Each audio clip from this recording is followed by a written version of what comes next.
Olá, tudo bem? Bem-vindos aqui ao canal do Professor Tobias. Estamos de volta, iniciando mais uma série aqui de podcasts.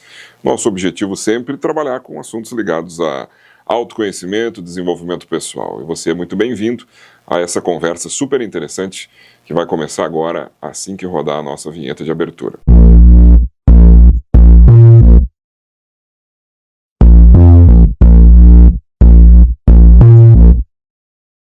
Pois é, e meu convidado de hoje, tenho a honra de receber aqui no estúdio, psicólogo, palestrante, profundo conhecedor do universo do autoconhecimento, Rafael Homem de Carvalho. Tudo bem, meu querido? Seja bem-vindo. Muito obrigado, Tobias. Agradeço muito o convite e a coragem de me convidar, porque os temas que nós vamos falar são temas complexos, mas ao mesmo tempo de muita relevância, eu acredito. Claro, sempre importante, né? Aliás, deixa eu começar o seguinte, eu quero que tu te apresente um pouco, porque além da nossa conversa sobre autoconhecimento, desenvolvimento pessoal, o entrevistado é o Rafael, né? Que antes de ser psicólogo é o ser humano. Rafael, eu queria conhecer um pouquinho da tua trajetória, se a gente puder ter essa honra. Claro. Bom, eu sou natural de Porto Alegre, né? Quando eu sou o filho mais velho, depois tenho duas irmãs, e quando eu nasci, nós morávamos no centro de Porto Alegre, e por que eu estou destacando isso, né? Porque é uma época que eu sinto muita falta dessa época, porque era uma época que a gente vivia o centro, né?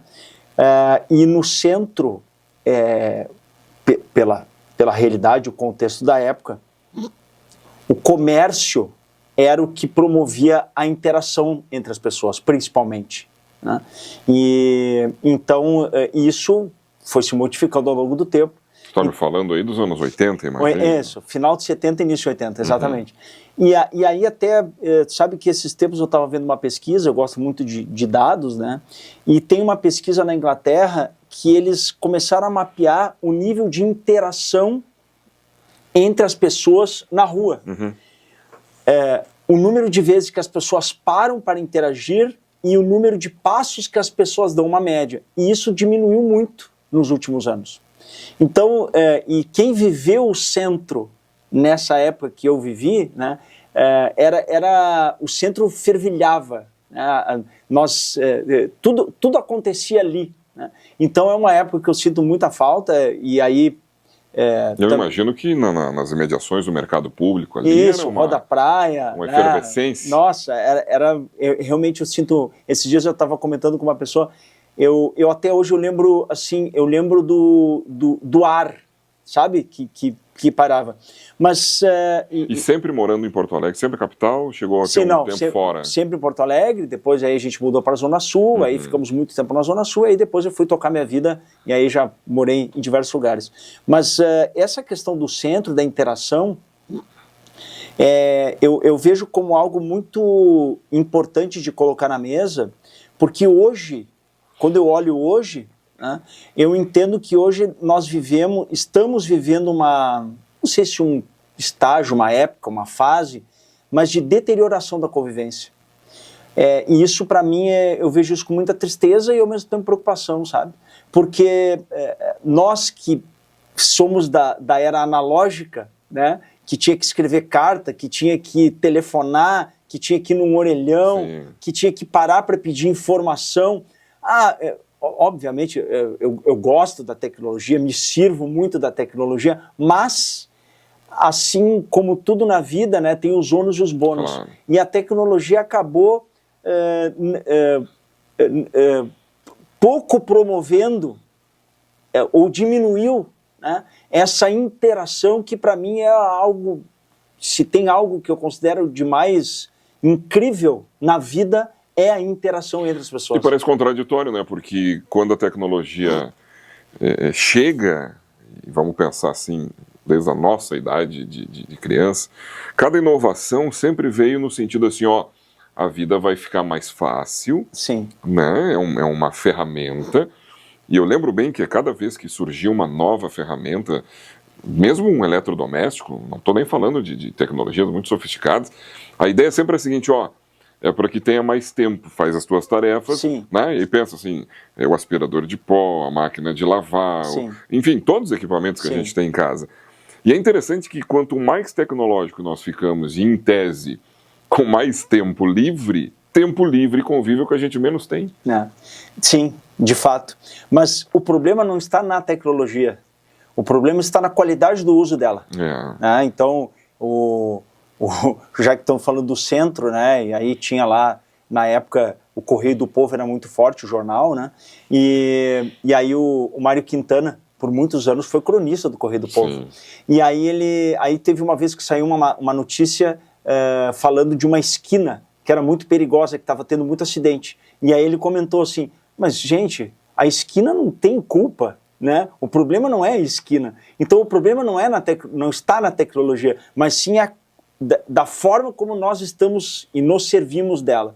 Mas, e aí, eu dou esse destaque da interação, né, social, porque isso me fez, seguramente, me levou a uma escolha profissional, que foi a única, né, que foi fazer psicologia. Porque na medida que o tempo foi passando, o meu pai era uma pessoa muito comunicativa, sempre com muita gente, do lado da família da minha mãe, uma família muito numerosa, muitos primos que a gente até hoje convive, né? Então, assim, isso começou a me encantar, assim, da riqueza que tinha quando se interagia com as outras pessoas. E acabou que, então, eu decidi, né, optei por escolher fazer psicologia, que foi minha única escolha. Né? Tu lembras com que idade, mais ou menos, veio essa certeza? Eu me lembro ali naquela fase da adolescência, que, né, em maior ou menor grau, a gente acaba enfrentando algumas crises, né, principalmente de identidade, e aí, e nessa época eu fui fazer terapia. Né? Minha mãe, quem sabe, vai fazer terapia, vou te ajudar, né, organizar um pouco melhor a cabeça. E aí, com 13, 14 anos, eu fui fazer terapia. E na medida que eu fui fazendo terapia, eu fui me sentindo melhor, eu fui, sabe, realmente sentindo assim, me sentindo com mais força, né, com mais condições de poder enfrentar a vida de modo geral. E eu assim, poxa, se isso aqui funciona para mim, isso aqui é muito poderoso. Né? E aí foi por isso, então, que eu escolhi fazer psicologia. Então eu posso dizer que o teu principal objeto de interesse é o ser humano. Sempre. Eu até hoje falo isso, né? Tem duas coisas que eu gosto muito, né? É conhecer pessoas e ouvir histórias. Então, quando eu chego nas empresas, por exemplo, né, a gente começa a conversar e eu digo, olha gente, tudo bem, eu estou aqui como um consultor, como um assessor e tal, mas assim, o que eu tenho mais para oferecer para vocês, eu coleciono histórias. Então, assim, eu já ouvi muita história, né, de muita empresa, de muita família, de muita gente, e essas histórias me ajudam a ajudar a outras pessoas que me chamam em algum momento ou me contratam para prestar algum tipo de assessoria ou de auxílio. Tu ainda trabalhas com clínica, atendimento de terapia ou só com empresas? Não, eu iniciei na área clínica, né, então quando eu entrei na faculdade, eu tinha um objetivo único, que eu queria ser psicanalista. Então eu fiz toda a faculdade direcionada, os estágios, as atividades práticas, tudo voltado para a área clínica. Aí me formei e fui nesse caminho. Né? E aí por 4, 5 anos, batalhei muito na área clínica para quem é recém-formado e numa época que ainda a tecnologia era muito incipiente ainda, né? Então era uma batalha, foi duro assim, né, no início. Mas, ao mesmo tempo, eu faço questão de reforçar isso e destacar isso. Eu fiz um curso de psicologia, e eu fiz na UBRA, e nos anos 90 nós tivemos um privilégio, de termos tido professores e professoras de altíssimo nível, assim, praticamente sem nenhuma exceção, sabe?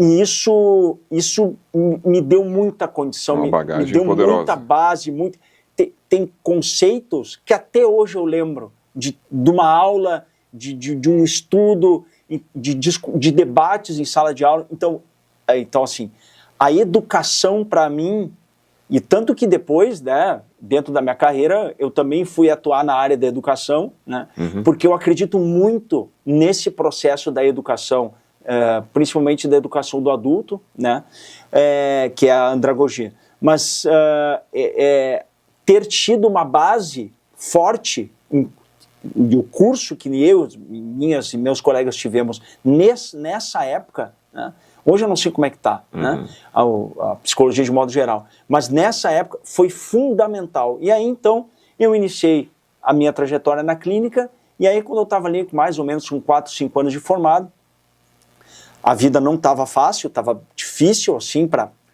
encaixar, sabe?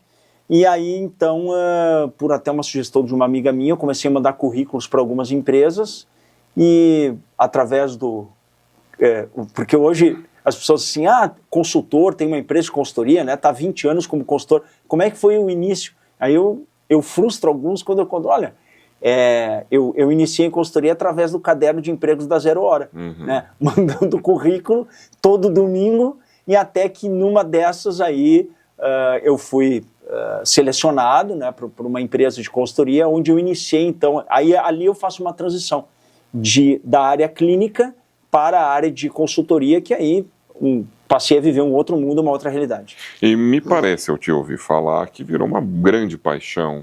Eu digo isso porque já tive o privilégio de te ver falando em palestra e tal, né? Não que não gostasse antes, mas me parece que aqui tu te encontrou de fato. Muito. Primeiro porque quando eu entro em consultoria, eu tive um grande mentor, que foi o Werner. E ele me moldou como consultor, né? Esses tempos eu estava contando, relembrando um pouco dessa história, e se tem uma coisa que eu lamento é de não ter conseguido seguir tudo que ele me dizia naquela época, né? Claro, eu sempre falo, não vale olhar para o passado com a cabeça de hoje, né? Mas ele foi uma pessoa, um direcionador, inspiração. Um direcionador assim muito importante, que até hoje eu carrego dentro de mim assim muitos conceitos, valores, princípios que ele me ensinou nessa época. Então, e aí para quem, né, vamos falar assim, para quem vai começar ou está numa transição de carreira, o que eu considero fundamental? Se conectar com pessoas que realmente se preocupem, estejam preocupadas e dispostas a dar um direcionamento, a dar uma diretriz, dar um caminho, sabe, um mentor. Isso é fundamental, porque por mais que a gente tenha desejo, ímpeto, afinco, vontade de fazer, claro, mas se tu tiver uma pessoa do lado que te dê um pouco assim, olha, agora vai mais para cá, vai mais para lá, vai dando a coordenada, aí fica um pouco menos turbulento. Pelo menos para saber onde começar, muitas vezes. Exatamente. Né, aliás, se você quer saber mais aí sobre a trajetória do nosso convidado aí, do Rafael, eu vou colocar aqui, em algum lugar da tela, o Instagram, pode ser? Claro, né? @Rafa Homem Carvalho. E eu percebi que tu faz também vídeos de geração de conteúdo ali e tal. Então, para quem quiser conhecer um pouco mais e quem sabe até um dia levar para a empresa, que tipo de palestra, quais são os temas que tu trabalha? Então, e aí então eu entro em consultoria, e essa consultoria, esse escritório, né, que me contratou através do Werner, eles já atuavam com empresas familiares. Então eu começo já em consultoria com uma atuação. E aí era um misto, né, psicólogo / consultor com famílias empresárias. E aí eu segui nesse caminho, né? E em processos de sucessão, de profissionalização, principalmente trabalhar, e hoje ainda faço bastante isso, melhorar a qualidade das relações entre os familiares e destes com o seu negócio, né? Tem surgido nos últimos tempos gestão de conflitos. E dá muita briga mesmo em empresa familiar? Assim, eu penso assim, nem sempre a gente consegue exercer 100% um controle sobre as nossas emoções, principalmente quando nós estamos em ambientes de maior intimidade. Então, é natural, né, e para quem entra ou adentra nesse mundo, nessa realidade, é natural que vai ter que enfrentar e lidar com situações um pouco mais tensas, às vezes sobe um pouco a temperatura, mas nada que não se consiga reestabelecer uma conciliação, e tem uma afinidade. algum caso peculiar aí nesse... não vamos falar nomes, porque sim, claro. não é nem por medo, mas é por ética. Claro. Né? Então, assim, mas alguma situação até para a gente entender o que tu passas no dia a dia? Bom, tem várias, mas eu lembro aqui de uma, assim, de pronto. Era uma reunião com uma família e eles estavam discutindo que a situação financeira da empresa estava bem ruim naquele ano e eles estavam discutindo se iriam ou não fazer uma distribuição de lucros para os sócios. Né? E aí a discussão era essa, porque a empresa não estava com uma saúde financeira bem boa, né? Mas, ao mesmo tempo, se não houvesse essa distribuição, a saúde particular dos sócios ia ficar prejudicada. Então, essa era a discussão, e eu estava com uma colega minha, uma advogada, que eu tenho assim como uma profissional de altíssimo nível, ela sabe disso. E aí a discussão era essa, né? Tem para distribuir, não tem... Como é que faz, como é que não faz, e aí assim, era o avô, o neto, o filho, a filha, o genro, e aí era uma discussão, por que foi ruim esse ano, porque vocês não trabalharam bem, porque eu avisei, aí começou a subir a temperatura. E começou a subir a temperatura e eu assim, puxa, como é que nós vamos sair disso, né? Como é que nós vamos resolver isso, né? E aí, lá no meio, eu disse assim, gente, é o seguinte, todo mundo aqui trabalha e conhece do negócio, certo? Certo. Bom, se a empresa... Aí nós estávamos numa mesa, né? Ao redor da mesa. E aí tinha uma cadeira vazia. E eu puxei a cadeira para a mesa, a cadeira estava mais afastada, eu puxei a cadeira para a mesa. Eu tenho uma pergunta para fazer para vocês. Se a empresa estivesse sentada aqui, nesta cadeira, o que ela diria que é o melhor para ela, nesse momento? E eu falei isso e parei, porque assim, agora vamos ver o que vai vir. Porque foi a única coisa que me ocorreu, né? E aí eles disseram assim, pela empresa não tem que fazer distribuição. Nós vamos ter que aguentar no osso. Acabou. Encerrou a reunião. Então, assim, essa foi uma situação... Até hoje eu uso esse exemplo, né? Porque o que acontece? Ali nós estamos olhando para interesses comuns e não particulares.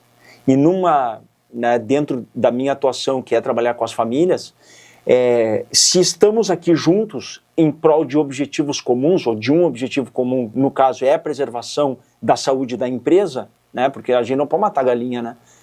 Assim, a galinha bota um ovo de ouro por dia, né?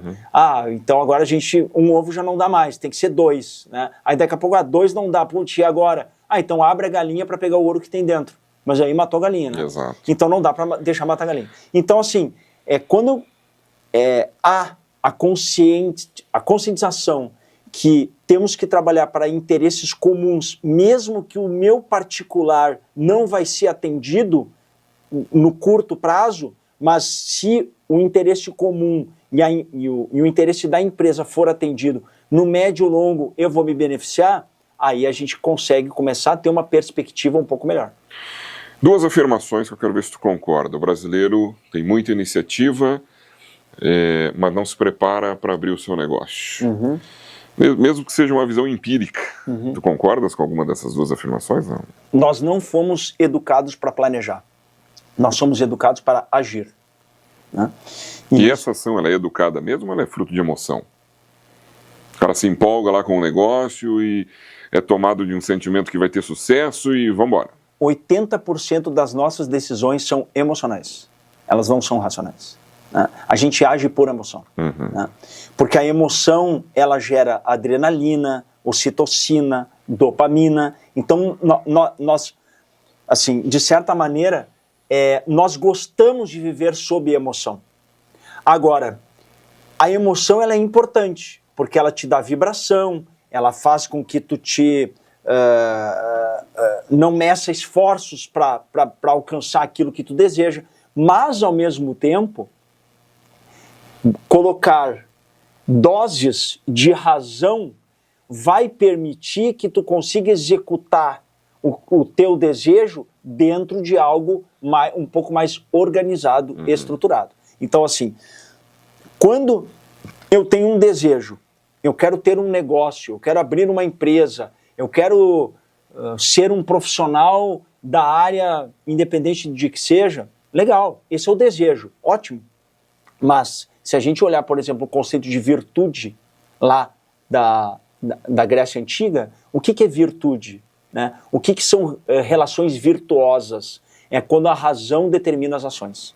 Então, eu até esses tempos estava numa empresa e aí nós estávamos conversando sobre a questão do planejamento, né? E então, assim, na China, por exemplo, eles ficam 3 anos planejando uma obra, mas aí levam 6 meses para executar, né? Aqui leva 10, 12 anos para executar porque não planejou. Então, na medida que eu consigo colocar para dentro da minha configuração mental, né? O termo em inglês é o mindset, né?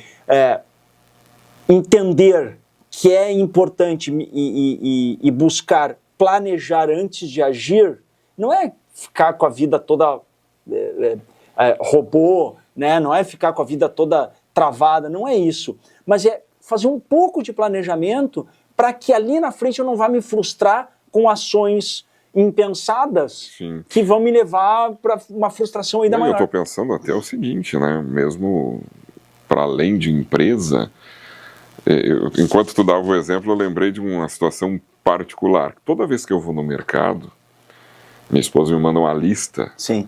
É um sufoco. Por quê?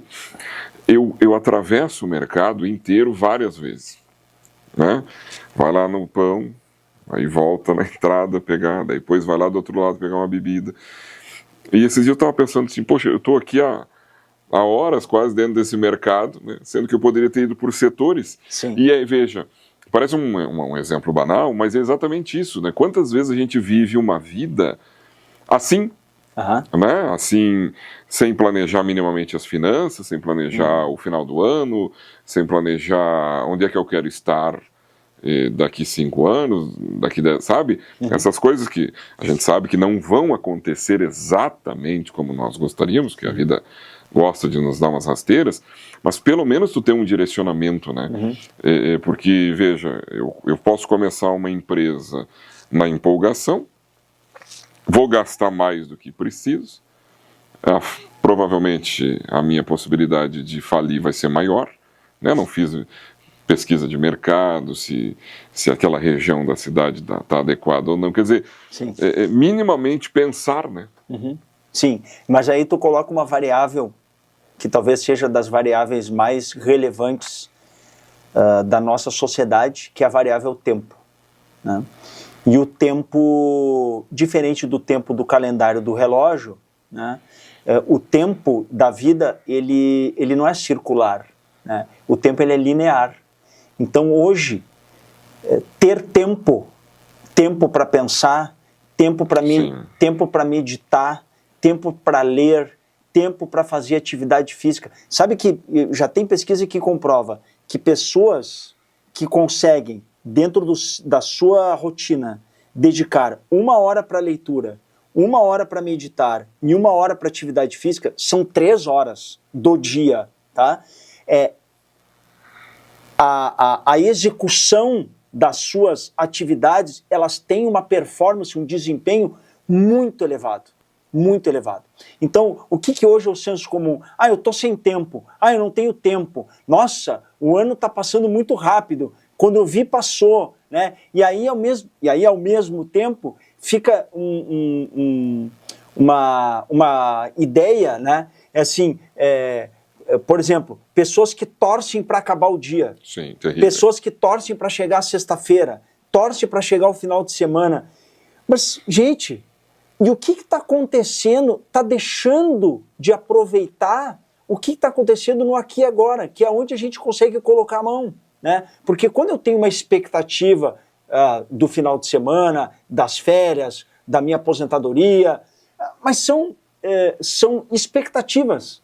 Agora, se eu fico... o Nietzsche, ele dizia, né? Lá, imagina... Lá, né, século XVIII não, século XIX, né, 1800. E aí ele dizia o seguinte, o grande mal da humanidade é é o estado de ansiedade porque sempre está pensando no futuro. Então, assim, quando eu jogo para frente, né, ou então assim, minha vida vai ficar boa quando? Minha vida vai ficar boa quando eu for promovido, quando eu trocar de carro, quando eu trocar de casamento, quando eu trocar de emprego.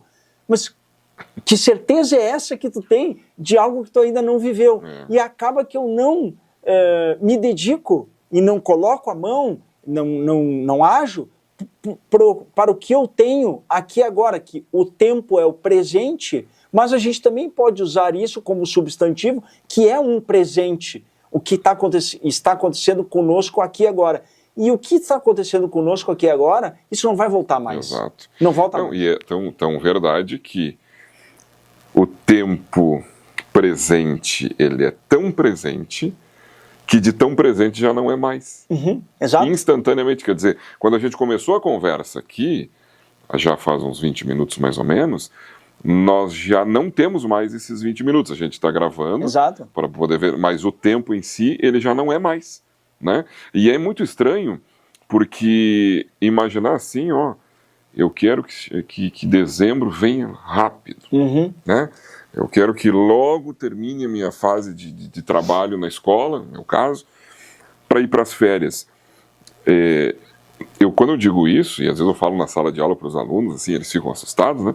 Digo, gente, quem deseja que o final de semana venha logo, ele está dizendo assim, eu quero morrer antes. Porque é exatamente isso, né? Tipo assim, quanto um dia a mais vivido, é um dia menos também. Tomara Deus que tenhamos ainda muitas décadas pela frente, mas ainda assim é sempre, né, daquele conjunto de horas e meses e anos que nós teremos a usufruir, cada segundo vivido não volta mais. E é interessante essa colocação, né, porque querer estar numa certa condição para daí começar a ser feliz. Eu desconfio que nunca vai chegar esse dia para quem pensa assim. Eu não sei se o psicólogo vê dessa forma também, mas me parece que essa coisa do eu preciso ter, né? Porque primeiro que não acaba nunca, né? Tipo assim, eu tenho uma casa, daí eu quero duas. Sim. Eu tenho um carro, quero dois, quero três, quero cinco, não acaba. Assim, aí nós entramos numa outra ideia, né? Que é o meu estado. Qual que é o meu estado de felicidade? Né? Então, assim, o que é felicidade, né? O problema que eu vejo hoje é que um estado de felicidade, ele é confundido, eu acho que sim, dá para dizer assim, confundido com instantes de alegria. Então, assim, quando eu recebo uma notícia, e uma notícia que me alegra, né, eu fico eufórico, né? Recebi uma promoção, recebi um aumento de salário, recebi uma oportunidade para... vou fazer uma viagem, ou fiz uma viagem. E isso proporciona e promove um instante de alegria, né? Ou mesmo até, dependendo, um estado de euforia. Agora, mas isso são instantes, né? São picos, né? Agora, o que se sabe, o que se fala desde lá da filosofia é que a felicidade, o estado de felicidade, ele é interno, ele não é externo. Então, na medida que eu consigo estabelecer comigo uma convivência de paz em relação ao que eu sou, em relação ao que eu tenho, em relação ao que eu desejo ter, em relação ao que eu busco para mim.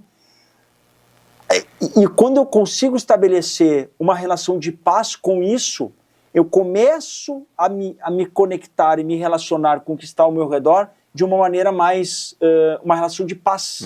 E isso vai me dar naturalmente uma sensação de satisfação e, quem sabe, até de felicidade, né? Porque tem um conceito que, como é que eu entendo um momento de felicidade? É aquele momento que eu desejo que não termine. Né? Então, quando eu estou fazendo algo, né, na psicologia positiva se fala o estado de flow, né? Quando eu estou fazendo algo que eu não tenho mais a preocupação de ficar contando quanto tempo falta para terminar. Então, quando eu estou fazendo algo assim, ou quando eu faço atividades, ou estou com pessoas que me proporcionam esse estado, aí eu estou realmente muito próximo, quem sabe até afirmar que eu vivo de fato um estado de felicidade. Agora, o que é o problema? Que se vende uma ideia que a felicidade está fora, não está dentro. Então a tua vida vai ficar feliz quando...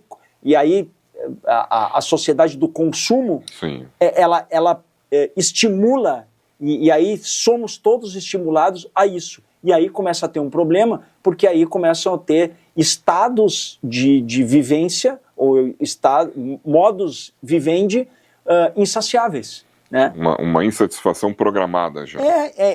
Aí se torna insaciável, porque eu projeto num objeto externo que eu vou estar feliz quando Sim. eu desejar. Eu me lembro... eu tenho 3 filhos. O Davi, né? Depois tem o Meu aluno, inclusive, né? Por isso que ele está mencionando. Exatamente. O Davi, o Marcelo e o Marcos, né? O Marquinhos. E eu me lembro o Marcelo, que é o mais um fechava já um timezinho de salão, né? Quase. E eu me lembro o Marcelo tinha uns 3, 4 anos, e eu fui com ele no supermercado. E eu já vinha estudando esses temas, né? E aí o Marcelo... E aí na entrada do supermercado tinha aquelas... tinha aquela máquina de... Não era máquina de bichinho. Eu acho que tinha aqueles cavalinho para andar. Ok. Né? Que compra moeda, põe ali e tinha o cavalinho para andar. E ele...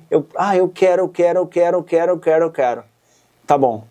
Fui lá, comprei moeda, coloquei. Aí ele andou. Terminou. Tá, agora vamos lá, filho. Não, agora eu quero a máquina de bichinho. E aí, eu disse, não, meu filho, não dá, tu não queria ir no cavalinho? Não, agora eu quero máquina de bichinho, começou a chorar. E aí nessa hora eu me lembrei, né, desse conceito. Então, quando eu, e aí eu vou dar o conceito, né, do Platão, né, que o Platão dizia o seguinte, amar é desejo, e se eu só desejo o que eu não tenho, quando eu passo a ter, eu deixo de amar. E nessa hora que ele começou, ele incomodou que ele queria ir no tal do cavalinho. Foi. Aí terminou o cavalinho, começou a chorar. Que ele disse, bom, aqui o Platão vem comigo nessa, porque aqui está muito clara a cena que o Platão já explicava lá atrás, né? Vamos passar para o amor do Aristóteles agora, amor pelo que eu já tenho, então. Exatamente. Já andou no cavalinho, agora... Andou no cavalinho. E o amor do Aristóteles, né, que a natureza ela é ordenada e que cada um precisa encontrar o seu devido lugar na natureza, porque quando eu encontro o meu devido lugar, agora eu vou puxar um outro amigo aqui, que é o Spinoza, e aí diz o seguinte, que porque quando eu encontro o meu devido lugar, eu trabalho bem, eu faço bem, e eu me alegro pelo que eu faço. E quando eu me alegro pelo que eu faço, a minha potência vai lá para cima. Do contrário, quando eu faço algo que me entristece, a minha potência vai lá para baixo. E hoje isso nas empresas é uma realidade muito séria de pessoas que não conseguem encontrar o seu devido lugar, que se entristecem, estão entristecidas, estão adoecendo pelo trabalho, e isso é um tema que a gente aqui pode abrir também, né, que é o adoecimento pelo trabalho, muito por conta disso, de não conseguirem encontrar o seu devido lugar. Antes da gente entrar nesse campo aí, que é muito interessante, eu só queria fazer queria que tu fizesse um comentário sobre a questão da insatisfação, tá? Para a gente já voltar para essa área empresarial, porque o pessoal que está nos acompanhando está vendo que a gente está fazendo um jogo, de uma conversa que vai para a empresa, coletivo, e vai para o pessoal, né? Vai para o individual. Nessa insatisfação, tu como especialista nesse assunto, psicólogo, pesquisador, qual é o papel da gratidão, do cultivo da gratidão, no sentido de que a gente passe a desacelerar neste ímpeto do ter que não acaba nunca, né? E passe a viver de uma forma mais tranquila. E eu digo isso levando em consideração um aspecto, né, Nós não, obviamente, não estamos colocando aqui pessoas que estão passando fome nesse momento, que ninguém vai voltar para casa, ver os filhos passando fome e dizer, ai, que felicidade. Não, né? não é isso. Eu estou dizendo de alguém que tem uma estrutura mínima, ainda que simples, mas tem lá uma estrutura mínima. Onde é que entra a gratidão para evitar essa loucura, essa insanidade de sempre mais quando eu for promovido, quando eu trocar de carro, quando eu casar, quando eu viajar, enfim? Sabe que essa é a base da psicologia positiva. Né? Então, para quem tem interesse e vale muito a pena, né, buscar referências, tem muita coisa já publicada sobre a psicologia positiva. E na psicologia positiva se estuda isso, o exercício da gratidão. Né? Então, poder agradecer pelo que se recebe é um ato de muita... É um ato de nobreza consigo próprio. Né? Por mais dura que seja a situação, e aí parece uma contradição. Né? Então, assim, eu me lembro... o ano era 2014 para 15, ou já era 15 para 16, eu acho. E eu fui indicado para uma empresa, uma multinacional. Eu ia morar em São Paulo. Eu ia entrar como um consultor sênior de uma empresa multinacional de consultoria. Assim, ia ser para minha carreira, naquele momento, ia ser um upgrade Subir de nível. Espetacular, não só de questões de remuneração, mas principalmente de desenvolvimento e qualificação na minha carreira.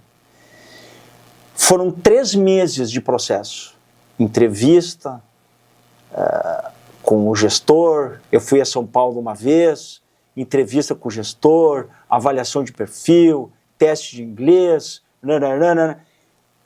deu quase 3 meses. Até o dia que me ligaram e disseram assim, eu tinha ido dar uma aula em Minas, eu estava no aeroporto, era uma sexta-feira, era uma quinta-feira à noite, me ligaram e me disseram assim, até segunda-feira nós vamos te enviar o contrato para você revisar.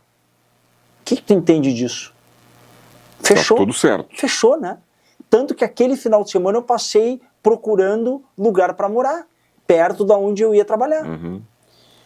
Só que chegou na segunda-feira, nada. Na terça-feira, nada. Aí começou a me dar dor de barriga. Na quarta-feira, à tarde, eu me lembro exatamente onde eu estava. Nós estamos aqui em Porto Alegre, eu estava ali na Dr. Timóteo. Eu recebo um telefonema da pessoa que estava conduzindo o processo. Ela disse, olha, infelizmente eu tenho uma notícia nada boa para te dar. Eu disse, o que aconteceu? Não foi aprovada a tua contratação. O processo foi interrompido. Sabe que eu fiquei num estado de choque, porque aquilo que eu tinha enxergado, assim, ó, sabe castelo de carta de areia, que faz assim, ó, foi o que aconteceu naquela hora. Eu saí andando pela Dr. Timóteo, atravessei ali, fui em direção a Goethe, a 24, atravessei, fui pelo Parcão e fui andando assim, andando a esmo, assim, para tentar assimilar o que tinha acontecido. Então, essa foi uma pancada muito forte, mas passou o efeito, passou a pancada, né? Assim, não é que eu agradeço pelo que aconteceu, mas aquilo serviu para mim. Por quê? Porque serviu para refletir o que será que fez com que eles não quisessem me contratado, né? E aí, claro, até hoje eu não sei exatamente os detalhes, mas do ponto de vista de competência profissional, isso serviu bom. Independente disso, eu preciso me elevar profissionalmente. E aí eu, cada vez mais, saí a buscar isso. Então, assim, situações que nós não desejamos ou que nos dão algum tipo de pancada, claro que leva um tempo para assimilar, mas, assim, 2 coisas. Uma, não dá para ficar remoendo, E 2, o ditado que a gente conhece, fazer do limão limonada, né? Então assim, bom, o que eu posso usar disso para me ajudar na minha, seguir na minha caminhada? Agora há pouco tu falou em adoecer na empresa, encontrar o seu lugar, ser feliz e tal. Como professor de ensino médio, eu ouço muito de pais a seguinte situação: eu quero que o meu filho tenha estabilidade, boa e velha, o bom e velho sonho da estabilidade. E neste aspecto sempre o assunto acaba voltando, né? Sim. Meu filho quer fazer uma coisa que não dá muito dinheiro. Né? Esses dias, inclusive, nós tivemos um painel no colégio ali, e um dos pais que foi convidado para falar acabou exatamente nessa linha. Ele disse: olha, já aconselhei a minha filha uma coisa, mas ela não quer outra, e deu para ver a preocupação e a genuína, obviamente, é um pai. Tu também é pai, é consultora de empresa, psicólogo. Então, assim, tu está em todos os lugares de fala, para usar um termo do presente, né? Sim. Como pai de um adolescente que daqui 2 meses se forma no ensino médio, tu entendes que realmente ao longo da vida é mais importante que o Davi se encontre e viva feliz profissionalmente, ainda que os seus proventos não sejam tão volumosos, né? Ou não, como pai, vai indicar: olha, meu filho, faz aquilo que dá dinheiro, se estabiliza financeiramente, lá na frente vê o que acontece. Como é que tu lidas com isso? Ótimo. Bom, primeiro que dinheiro, assim, o pessoal até brinca, dinheiro não traz felicidade, mas ajuda a chegar lá, né? Então, assim, e eu conheço muitas pessoas, principalmente nas empresas, que estão bem acima da média, né, da realidade brasileira, sob o ponto de vista econômico e financeiro, mas que isso não é sinônimo de uma vida feliz, de uma vida realizada, né? Então, assim, o dinheiro, ele vai ser uma resultante. O dinheiro é uma resultante. É uma resultante do quanto que tu te prepara, o quanto que tu te esforça. Assim, tem um livro que é Mindset e a Psicologia do Sucesso, da Carol Dweck. E ela fala assim: para que se tenha resultados superiores, precisa de 3 coisas: esforço, estratégia e aliados importantes. Então, o dinheiro, ele vai ser uma resultante, uma consequência dos teus movimentos. Agora, quando fala em estabilidade, em primeiríssimo lugar, o que precisa se buscar? Uma estabilidade emocional. Eu comecei aqui contando, quando eu me apresentei, que quando eu comecei a fazer lá a terapia, lá com 13, 14, 15, o que eu mais precisava e que me ajudou na época era me dar uma estabilidade. A partir daí, eu comecei a me sentir um pouco mais em condições de fazer escolhas. Então, e hoje, o mercado de trabalho, ele permite um cruzamento e uma interação profissional enorme, enorme. Eu sou sócio de uma empresa que o outro sócio é engenheiro. Nos anos 80, dizer que um psicólogo ia trabalhar junto com um engenheiro era impensável, né? Hoje, na medicina, tem a robótica. Então tem engenheiro de computação, engenheiro de robótica, preparando médicos. Então, assim, hoje há uma interação e uma conexão entre as áreas muito grande. O que eu posso também falar daí como pai, né? São 3 coisas. Em relação a escolhas. 2, na verdade. Habilidades, 3. Vamos lá, 3. Habilidades. Quais são as tuas habilidades? E quais são as tuas áreas de interesse? E a terceira é pesquisar de acordo com a realidade e do mundo que tu vive, né? Então, assim, isso é uma coisa que a gente já conversou muito em casa, né? Assim, olha, tu precisa considerar também a tua realidade familiar, né? Que é uma realidade específica que é diferente da realidade do teu vizinho, do teu colega. Cada um tem uma realidade familiar. Agora, eu entendo a preocupação dos pais, qual que é a preocupação, o que está por trás dessa preocupação? Que quanto menos tempo depender financeiramente da renda ou do rendimento dos pais, não sobrecarrega, né? Porque a vida está aí para daqui a pouco surge uma eventualidade, uma fatalidade, não tem mais o pai, não tem mais a mãe para dar para prover isso. Né? Então essa é a preocupação. Agora sim, em relação a escolhas, existe um mar de oportunidades, né? Para quem quer empreender, que não é uma tarefa fácil, né? Para quem quer empreender, tem que saber o seguinte: eu vou escalar 20 degraus e vou suar para escalar esses 20 degraus. Aí escalei os 20, aí daqui a pouco eu sofro dá uma balançada e aí a sensação que dá é que eu voltei os 20 para trás. Mas saber que é assim, né? Não é linear. Né? Quem vai optar por uma carreira, ser servidor público, por exemplo, vai ter que ralar muito para conseguir passar num concurso, mas também vai ter que aprender a lidar com outras adversidades, que é a realidade de uma vida pública. Toda escolha vai gerar algum sofrimento. Assim, não existe conquista sem renúncia. Agora, tu disseste assim, existem muitas oportunidades. O teu comentário, ele leva em consideração possíveis mudanças da automação, da inteligência artificial, da substituição cada vez maior do trabalho manual, mecânico, por equipamentos, por tecnologia. Ainda assim tu vês que... Porque hoje a gente tem um cenário em que alguns especialistas dizem, olha, o grande problema do ser humano é ser... está se tornando obsoleto, ou seja, não tem mais função, pelo menos não para todos, né? E quem fala sobre isso está no livro lá, Homo Deus, do Harari, né? Sim. Ao mesmo tempo, tu colocas aqui, existem muitas oportunidades. No teu comentário, essa questão de um futuro que é completamente desconhecido também faz parte? Dizem que aconteceu isso, e aí, pelo significado, o que menos importa é se aconteceu de fato ou não, né? Mas dizem que em 1928, enquanto o Henry Ford estava lançando o modelo T nos Estados Unidos, em Londres, eles estavam discutindo o destino dos cocôs dos cavalos, né? Porque lá eles ainda estavam, o meio de locomoção era charrete, né? Carroça, charrete, e nos Estados Unidos já estava o modelo T.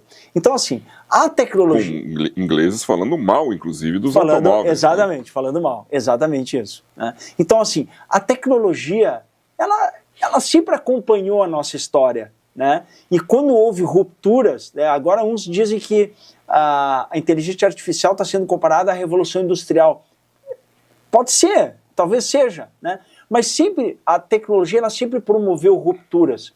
Mas, se vamos olhar para a história, ao longo da história, sempre sobrevivemos e aprendemos a sobreviver e a lidar com as tecnologias. Né? Agora, o que talvez hoje ainda não esteja tão claro para as pessoas em geral, é que esta tecnologia que hoje está no nosso dia a dia, que é o uso da inteligência artificial, ela requer uma competência que cada vez mais vai ser exigida, que é o pensamento crítico. Então, mas é tudo que a tecnologia não faz. Exatamente. Não ajuda. Então o exemplo é assim, né? Eu já te contei esse exemplo, né? A professora pede para os alunos fazerem um trabalho sobre a Revolução Francesa, e ela dá as perguntas. Eu posso ter alunos que vão pegar as perguntas, vão lá no chat GPT ou vão em alguma outra inteligência, vão colocar as perguntas, o chat vai responder, vai entregar o trabalho. Beleza. Cumpriu a tarefa? Cumpriu. E eu quero falar sobre isso também em relação a cumprir tarefa. Cumpriu a tarefa? Cumpriu. Beleza. Agora, eu também posso ter alunos que ao invés de fazerem isso, eles podem usar a inteligência para fazerem, e aí a inteligência permite isso, uma entrevista com o Napoleão. As perguntas da professora podem ser a entrevista com o Napoleão. Perfeito. Né? Ou eu posso fazer uma entrevista, por exemplo, com a Capitu, e aí tentar entender com ela se de fato ela traiu ou não o Bentinho. Né? Ou seja, eu estou usando uma competência que só a gente tem, que é o pensamento crítico. Né? Então, de novo, é a qualidade do uso. Eu posso ficar só fazendo um pergunta-resposta, ou eu posso me valer. Eu hoje, eu participo e realizo, né, diversos programas de educação executiva. Eu hoje, antigamente, quando eu ia preparar as aulas, eu comecei na área da educação, em pós-graduação, em 2007. Eu tinha que comprar os artigos, ler todos os artigos, para preparar as aulas. Então, para preparar um módulo de um final de semana, eu levava, sei lá, 3 semanas, 1 mês para fazer. Hoje, em 4, 5 dias, eu consigo preparar. E preparar com qualidade, porque a velocidade do acesso à informação que eu preciso, ela é mais rápida. E isso me permite conseguir customizar mais para o público, para aquela turma que eu tenho. Então hoje, por exemplo, para entender melhor as necessidades do grupo que eu vou atuar, eu consigo pesquisar o LinkedIn de cada um, saber a carreira de cada um. Ou seja, eu já chego para dar aula, ou treinamento, ou workshop, entendendo melhor, de maneira mais profunda, a realidade daquelas pessoas. Então, isso é fazer, que eu considero, um uso adequado e muito bom da inteligência. Realmente o papel de ferramenta daí, né? Ferramenta. Aquela atividade, é meio. Aquela atividade que me tomaria muito tempo e que não tem nada, ou quase nada a ver com a qualidade do que eu estou fazendo, né? Me dá tempo para, de fato, me dedicar à leitura. Por exemplo, ao invés de ficar pesquisando, ler 20 artigos e selecionar 5, de repente eu já vou direto nos 5 e já leio com mais calma. Claro, como meio. Para a gente encaminhar o encerramento, olha, passa rápido demais. Meu Deus! Né? Vai ter que voltar aqui, já fica aí o alerta, né? Só para a gente não perder um gancho do lado da nossa conversa anteriormente ali, tu mencionou assim a questão do adoecimento nas empresas. Sim. Em alguns minutinhos poucos, assim, causas e alguma coisa que a gente possa fazer para evitar esse adoecimento. 2024, 432 mil pessoas foram afastadas por adoecimento mental. Qual é o universo dessa amostragem? Brasil. Brasil. A fonte é Ministério da Previdência e INSS. Porque foram pessoas que passaram a receber benefício. Tá? Então deve ser mais gente do que... Se fôssemos somar todos, de repente passa um pouquinho. Pode ser. Pessoas que passaram a receber benefício. Dessas 432, 142 mil por transtorno de ansiedade, 200 mil por depressão, e aí depois vem outras como bipolaridade, 52, 53 mil. Então, assim, causas, né, que eu vejo no dia a dia: sobrecarga, lideranças tóxicas, dificuldade para conciliar atividades pessoais com profissionais e a pressão pelo resultado. Então, assim, nem aquilo que nós falamos do devido lugar na natureza, né? Então, assim, claro que por circunstâncias eu preciso trabalhar e daqui a pouco o que surge para mim não é exatamente o que eu imaginei, mas, porra, bora lá e vamos fazer o que dá e tentar. É o momento. É o momento e vamos lá. Agora,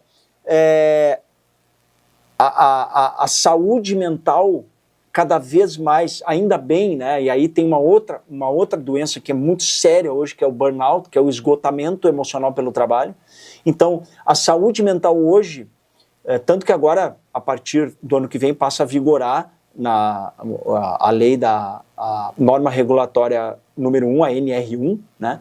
Que é justamente as empresas passarem a se responsabilizar pela saúde mental dos funcionários dentro da empresa. Então, trabalhar é bom. Agora, o que é o problema? O problema são pessoas que estão ali contando para terminar logo o tempo, para ir embora para casa. Pessoas que acabam assumindo um papel de cumprir tarefa, cumprir tabela, né? E isso é algo muito danoso para o próprio ser humano. Algo que não tem significado. Algo que não tem significado. E aí, assim, eu gosto sempre de falar isso, que eu aprendi, né? Que muito se fala aí de ter o propósito. Ter um propósito, qual é o teu propósito, teu propósito. O símbolo do propósito é a bússola. O que é a bússola? A bússola aponta para o norte. Então, assim, qual que é o teu norte? Qual é o lugar que de fato tu quer estar? E buscar esse lugar. Por exemplo, quando eu estou agora aqui, nesse momento, falando o que a gente está falando, nessa hora eu sinto que eu estou no meu lugar. Porque eu gosto disso aqui, eu gosto de falar sobre isso. Quando eu estou numa turma, numa pós-graduação, ou quando eu estou mesmo em cliente, nossa, eu sinto que eu estou no meu devido lugar. Agora, põe para mim fazer uma planilha, para mim fazer um cronograma, nossa, vai ser com sofrimento. Mas... faz parte. Tá no pacote, né? Então, assim, o adoecimento pelo trabalho, ele está muito sério, né? O Brasil tem uma das maiores taxas de suicídio do mundo, né? São 14 mil suicídios ano, isso dá pelo menos um suicídio a cada 2 horas. Então pensa que só o tempo que a gente está aqui no Brasil, pelo menos uma pessoa cometeu suicídio nesse tempo que a gente está aqui. Então isso é muito sério, né? Mas ao mesmo tempo, quanto mais se promove, se divulga e se faz campanhas e se mostra, apresentado soluções alternativas, eu imagino que seja assim virou uma questão de saúde pública, né? Mas que quando se apresentam ferramentas, caminhos alternativos, aí é a chance das pessoas enxergarem, bom, tem saída para isso, tem ferramentas, tem meios para sair dessa minha situação. Hoje mesmo eu li uma pesquisa, né? O uso de psicofármacos entre líderes das empresas e liderados. E o número é estarrecedor de pessoas que estão na vida executiva usando de medicação. Aí é medicação para dormir, é medicação para ficar mais concentrado, é medicação para baixar a ansiedade. E assim, isso é uma bomba relógio. É uma bomba relógio que uma hora vai explodir. Então, o que eu espero e o que eu gostaria, né, que as pessoas possam, de fato, exercerem e buscarem mais tempo para a autorreflexão, para o autoconhecimento, dedicarem-se mais a isso, né? Esse negócio, fazer uma versão melhor de mim mesmo, isso, assim, com toda a espontaneidade, isso é uma conversa furada, né? Porque não existe melhor versão, porque eu sou uma versão, eu desejo aprimorar comportamentos, forma de lidar com as emoções, forma de me relacionar com as outras pessoas, tá bem, é um aprimoramento. Mas uma gestão. Isso, mas a versão é uma só, né? Então, assim, quando perguntaram aí agora, recentemente, né, para executivos aí, é uma pesquisa de uma consultoria, quais são as 3 principais competências, né, que um líder precisa ter? Inteligência emocional, comunicação e eu acho que é gestão de conflitos. Então, assim, cada vez mais a preocupação em qualificar, melhorar as relações, a interação e as interações entre as pessoas. Maravilha. Passou rápido? Muito. Então, assim, ó, falei demais. Já fica o convite para a gente continuar, porque temos vários assuntos aqui que eu guardei para um futuro, né? Então já fica o convite. Obrigado mesmo. Colocar na tela de novo aqui o teu Instagram, mas fala, pessoal. @Rafa Homem de Carvalho. E também, pelo Instagram, o pessoal pode contatar, claro, de repente, uma palestra, manda o direct. Um curso, não Isso, sei. Pode mandar o direct lá. Conhecer melhor. Eu respondo rápido. Maravilha. Obrigado mesmo. Obrigado a você que nos assistiu até aqui. Em breve ele volta, sim, para a gente continuar, porque tem muita coisa para falar desse mundo do autoconhecimento, desenvolvimento, empreendedorismo. E quanto mais a gente conversa, mais ideias e perguntas vão surgindo. Obrigado mesmo, valeu. Eu que agradeço demais. Muito obrigado. Valeu, gente. Obrigadão. Não esquece de deixar o like, fazer um comentário e também se inscreva no canal, por favor. Um abraço. Tchau.